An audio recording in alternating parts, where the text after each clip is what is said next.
टमाटर से भरी एक ट्रक को गैंग की जानिब से लूटा गया है। नाज़रीन किराम, आपको बता दें कि तकरीबन 2.5 से 3 लाख रुपए के टमाटर इस गाड़ी में मौजूद थे, लेकिन रास्ते में ही गैंग की जानिब से इस गाड़ी को जो है वो लूटा गया है। इस ट्रक में जितने भी टमाटर मौजूद थे, गाड़ी समेत गैंग जो है वो फरार हो चुकी है। आपको बता दूं कि जिस तरीके से आप सभी लोग इस बात से बखूबी वाकिफ हैं कि इस वक्त टमाटरों की कीमत जो है वो लगातार बढ़ती जा रही, आसमान छूती जा रही, और इसी बीच अब आप इस बात से बखूबी वाकिफ हैं कि गरीब तबके के लिए टमाटर खरीदना या फिर टमाटर खाना, टमाटर का इस्तेमाल करना कहीं ना कहीं मुश्किल ही नहीं बल्कि नामुमकिन सा हो चुका है। और इसी बीच अगर हम देखें तो अब जिस तरीके के मामला सामने निकल कर आ रही है, ये बताया जा रहा है कि टमाटर से भरी एक ट्रक को जो है वो गैंग की जानिब से लूटा गया है। तकरीबन 2.5 टन इस गाड़ी में जो है वो टमाटर मौजूद थे। एक किसान ने, एक फार्मर ने बड़ी ही मेहनत और मशक्कत की थी और अपने जमीन में जो है वो ये टमाटर उगाए थे, और उसके बाद अब इन्हीं टमाटरों को जो है वो मंडी की ओर ले रहा था, लेकिन रास्ते में इस ट्रक को जो है वो एक कार के साथ टक्कर हो जाती है, यानी कि एक्सीडेंट हो जाता है, जिसके बाद गाड़ी यानी कि जो कार है जिसके साथ टक्कर हो जाती है, उन गाड़ी वालों की जानिब से जो है इनको यानी कि इस ड्राइवर को जो है वो भारी भरकम पैसे मांगी गई, लेकिन ड्राइवर ने साफ साफ तो कहा कि मेरे पास पैसे नहीं है, मैं पैसे नहीं दे सकता हूं। और उसके बाद गाड़ी में मौजूद जितने भी लोग थे उन्होंने पूछा कि आखिरकार आपकी गाड़ी में लोड क्या है, कौन सा सामान है।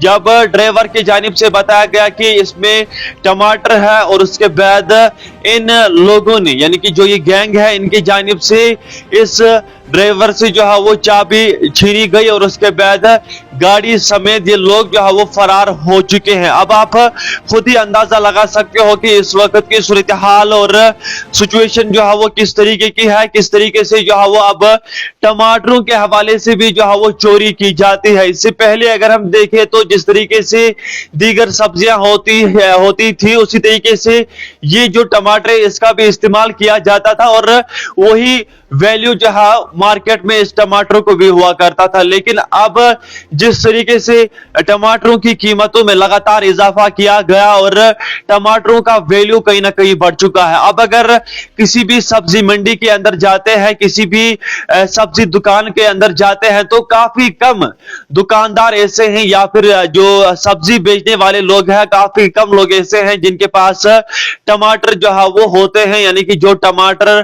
खरीदते हैं और उसके बाद लोगों तक पहुंचाते हैं। अब आप खुद ही अंदाजा लगा सकते हो कि कई इलाकों में 100, कई इलाकों में 150, कई इलाकों में हालांकि 250 रुपए भी जो है वो टमाटर पर केजी के हिसाब से जो है वो बिकता है। अब आप खुद ही अंदाजा लगा सकते हो कि किस तरीके की सूरत हाल जो है वो बनी हुई है। मैं आपको बता दूं कि ये जो किसान है, इस किसान ने काफी मेहनत और मशक्कत की थी, और इसका ये कहना है कि इस साल जो है वो टमाटर जो है वो बड़ी ही अच्छी तरीके से मेरी जमीन में उगे थे, लेकिन मुझे क्या मालूम कि जिन टमाटरों को मैं ट्रक में भर रहा हूं, जिन टमाटरों पर मैं काफी मेहनत और मशक्कत कर रहा हूं, ये लास्ट में कोई गैंग आकर जो है वो लूट लेगी। मैं आपको बता दूं कि जिस तरीके का मामला सामने निकल कर आ रहा है, ये बताया जा रहा है कि जो मामला है ये हरियोरा चतरा दुर्गा का बताया जा रहा है, जहां पर ये मामला जो है वो पेश आया। अब आप खुद ही अंदाजा लगा सकते हो कि सूरत हाल और सिचुएशन किस तरीके की है। तकरीबन एक किसान को तकरीबन 2.5 से 3 लाख रुपए का नुकसान जो है वो हो चुका है,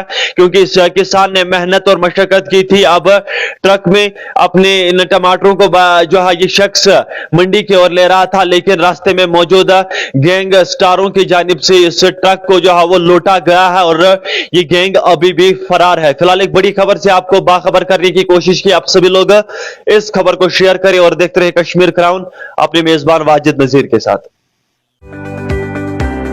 हाय शाहिद। हेलो अस्मत, कहाँ गई थी? मैं देश भगत यूनिवर्सिटी सेंटर ऑफ एक्सीलेंस गई थी अपना एडमिशन कराने के लिए। ये देश भगत यूनिवर्सिटी सेंटर ऑफ एक्सीलेंस क्या है? अरे शाहिद, क्या आप नहीं जानते? देश भगत यूनिवर्सिटी ने न्यू एजुकेशन पॉलिसी यानी NEP 2020 की एक AIEDP गाइडलाइंस के तहत सभी कश्मीरी स्टूडेंट्स के लिए पैरामेडिकल के 3 कोर्सेज जिसमें BMLT, BOTT, BRIT की एडमिशन होती है। लेकिन ये AIEDP गाइडलाइंस क्या है अस्मत? सिंपल है शाहिद, आप गूगल पर apprenticeship, internship, embedded degree programme 2020 NEP guidelines को लिखकर सर्च करेंगे तो AIEDP के बारे में सारी जानकारी वहाँ से मिल जाएगी। अच्छा, तो मैं भी आज देश भगत यूनिवर्सिटी सेंटर ऑफ एक्सीलेंस जाकर अपना एडमिशन कराता हूँ। शुक्रिया अस्मत, आपने मेरी एडमिशन की टेंशन दूर कर दी।